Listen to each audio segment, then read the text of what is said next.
Hi. We were only going to buy things if we really needed it. No, we weren't really going to buy anything. That was the plan. And look at all the stuff that's still here from the other day.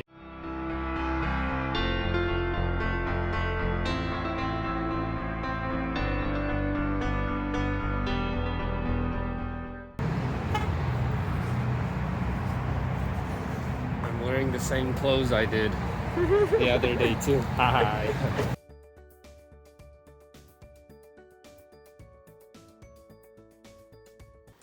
So we had to take out the noise for this because of how loud the copyright music was, but you don't really need words to see what's happening here. Hey everybody, I'm Hein and this is Noel and we are Cool Aardvark. And something interesting just happened on our way to the post office to drop some stuff that was purchased off of our Etsy shop. Check the link below. My wife convinced me to quickly stop at the Goodwill. That's like 2 minutes from our house, just to check if they have some interesting stuff. So I made her promise that we will not buy anything, we will just look. In the end, she had to yell at me to get out of there because we, again, spent more than an hour. 2 hours. Oh, we spent 2 hours. Bought a whole trolley full of stuff again. But, like I say, it was cool stuff. So, be aware, you are warned. Watch out for this. You gotta have some self-control. And if you don't have self-control, you better have a good budget. We did buy some Christmas stuff that you can look out for after Christmas season.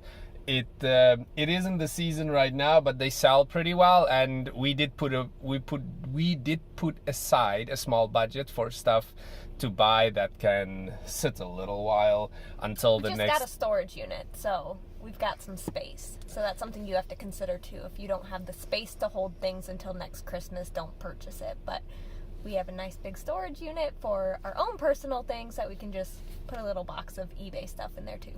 In any case, once again, you've been warned, have self-control. Not like my wife, who convinced me, and then I lost my self-control as well. Because there is cool stuff out there, and it is very cool. We'll see you again. So here's a brief video of Hein going through some of the items that he and I bought, as well as the items my mom and I went and got when we went thrifting and promised him we wouldn't buy anything. You can see he goes through and cleans each item, gets the tag off of it, puts it into our Excel sheet, and just makes sure it's ready to rumble. He also weighs the items and puts that in the Excel sheet so that we have a rough estimate of how much it's going to cost to ship that item, so that when I'm listing them later, it's easier for me to put the listing up and not have to go and find each item and weigh it when I'm trying to get the listing up. It just expedites the whole process and makes both of our lives easier.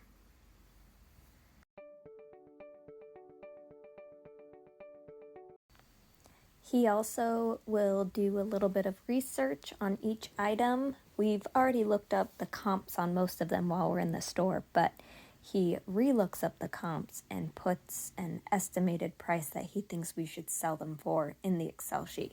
This helps give me a ballpark idea of what they'll sell for, but I do also research them one last time right before I post them, just to see what the trend is at the moment when we're selling them, because I have noticed that the trend changes all the time for different items depending on the time of year and the type of item. So it's always good to do research and figure out what is selling well and the price point you should choose so that people buy your item before they go with somebody else's.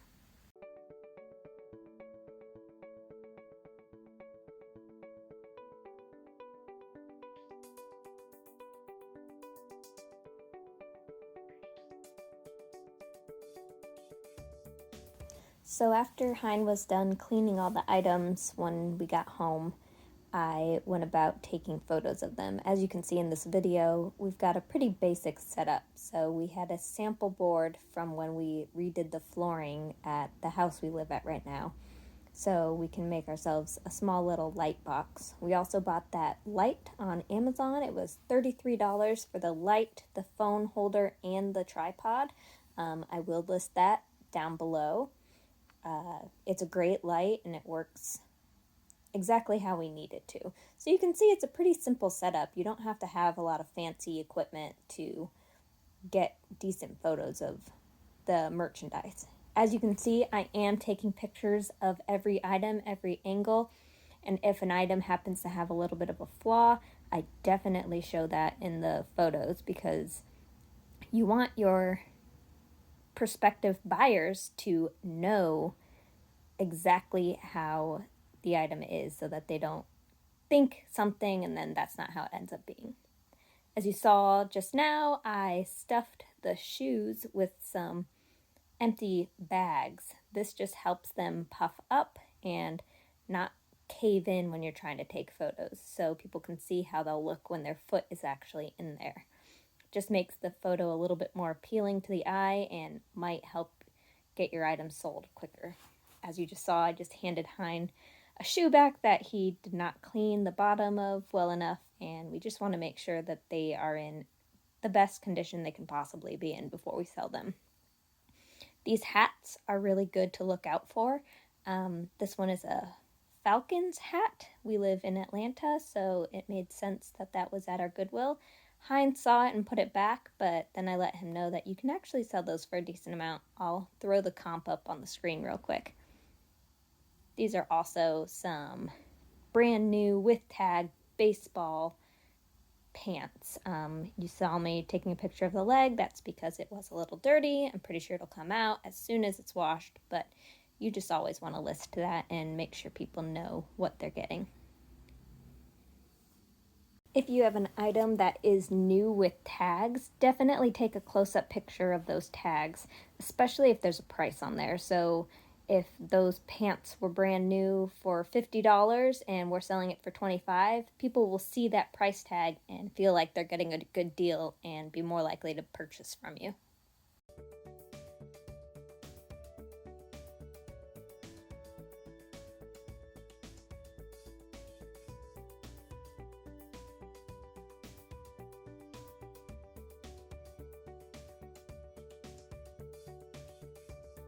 Completely unrelated to thrifting, those yoga pants I'm wearing in this video have pockets and they're the most amazing yoga pants I've ever worn, so I'll put a link down below in case any of you want these awesome pants as well. I think this one will sell pretty well in the fourth quarter around the holidays.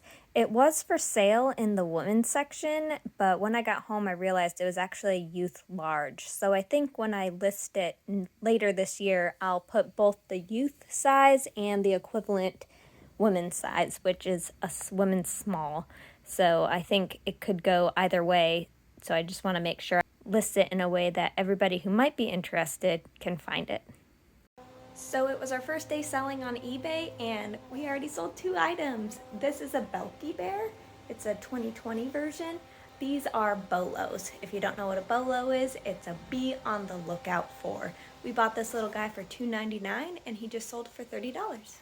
Ours had half the tag missing because the person who bought it must have not wanted them to see the price tag, and it still went for asking price, so pretty good.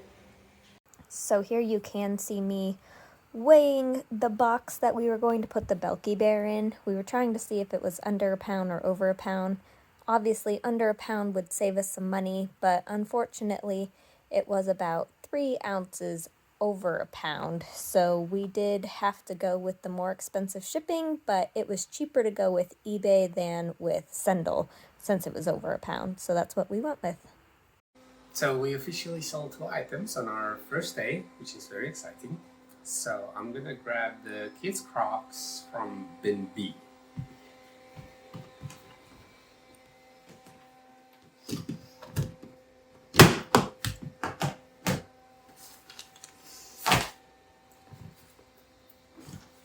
So as you can see, we have our bins structured, but we are still working on organizing everything since we just started. So this will give you a good idea of how chaotic everything will be when you start yours.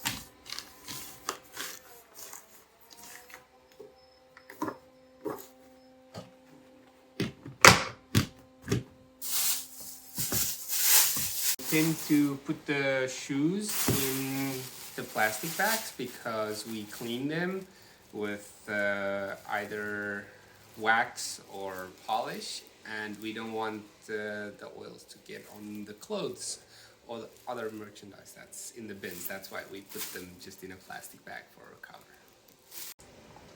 So we will explain this in a little bit more detail in a different video, but we make use of two different shipping options. The one is from eBay, the USPS priority mail, and then we also use Sendle, and you just have to weigh your options. The different providers give different options on weight, packaging, size, etc. So you just have to see which one works out best for your product that you're trying to ship out. Sometimes it will save you $1 or $2, but that's what it's all about. So here you see Hein just putting a little personal message on the cards we add to each package we send out. We think that it gives a personal touch and lets each person know that we truly appreciate their business and what they're doing for our little store.